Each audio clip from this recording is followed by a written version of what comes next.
Sziasztok! Ebben a videóban egy kínai fűkaszáról lesz szó, és egy dologról, ami megtörtént velem, amivel még igazán nem találkoztam sehol, nem is nagyon hallottam róla.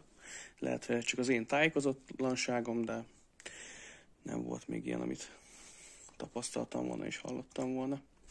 Nos, hétvégén nyugalmasan füvet nyírok, egyszer csak puk, leáll a motor, elég furcsa hangja is volt, megrángattam a berántókart, kompressziót nem igazán tapasztaltam. Hát mondom, akkor itt nem igazán számíthatok semmi jóra. Ekkor lebontottam a szívó oldalt, és az első dolog, amivel szembesültem, az ez volt.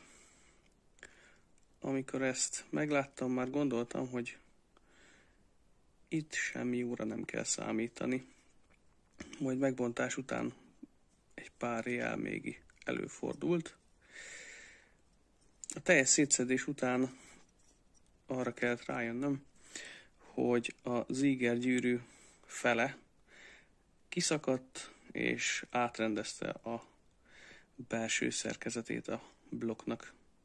Ezért nyilván már használhatatlan is. A hengeren is látszik valami, nem tudom, ti mit fogtok belőle látni.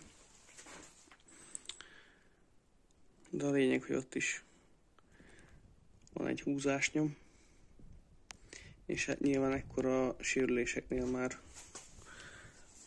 nem tapasztal az ember jelentősebb kompressziót, igazából semmilyen fajtát.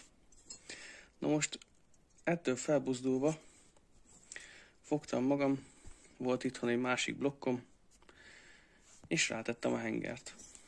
Na most ez annyiban volt különleges, hogy összemértem a dugattyukat, és az jóval kisebb volt.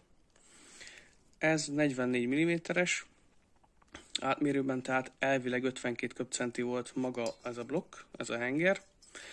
A másik, amit kiszedtem, illetve leszettem a másik blokkról, az pedig 40 mm-es, elméletben 43 köbcenti. Na most, amikor megláttam a méretbeli különbségeket, akkor már gondolkodtam rajta, hogy ebből esetleg lesz-e valami, vagy fel fog-e menni a helyére. Felment a helyére, igazából működik is, de egy kis legózásra volt szükség. A csapszeg rövidebb volt a kisebb blokkon, nyilván értelemszerűen a dugattyú átmérője miatt, a nagyobban szélesebb. A tűgörgő viszont kisebb volt a kisebb blokkon, nagyobb volt a nagyobbon, tehát a hajtókarba csak a sajátja ment vissza, a nagyé, de a csapszeg átmérőben ugyanakkora volt a kicsié és még mint a nagyé, tehát össze tudtam házasítani, összeraktam, és működik. Erről fogtok látni egy indítást mindjárt. Most, ahogy ígértem, itt a hideg indítás a kisebb köbcentis hengerrel.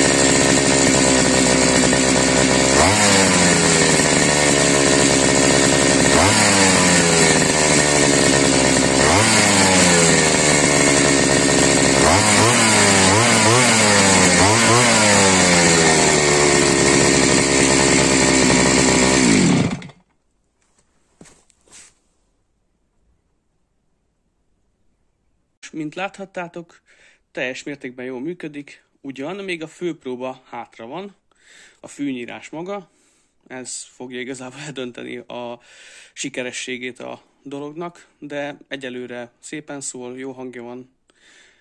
Annyit vettem még egy picit észre rajta, hogy a nagyobb blokkhoz képest, nagyobb hengerhez képest, ez a kisebb henger egy picit magasabban szól, de egyelőre teljesen jól indul. Jó a kompresszió, ugyan nem értem, de érzésre jó. Nyilván ennél mindenképpen jobb, hisz ennek nem volt semmi. Úgyhogy alapvetően egyelőre sikeresnek könyvelem el ezt az átalakítást, szerelést. Nem tudom, döntsétek el ti. Illetve, hogyha van hasonló tapasztalatotok, akkor kommentbe írjátok meg. Szívesen olvasgatnám, hát ha esetleg több információ jut el hozzám így. Nos, köszönöm, hogyha megnéztétek a videót, ha esetleg hasonló tartalmakra vágytok, akkor jelezzétek, illetve kövessetek be. Szóval köszönöm a megtekintést, sziasztok!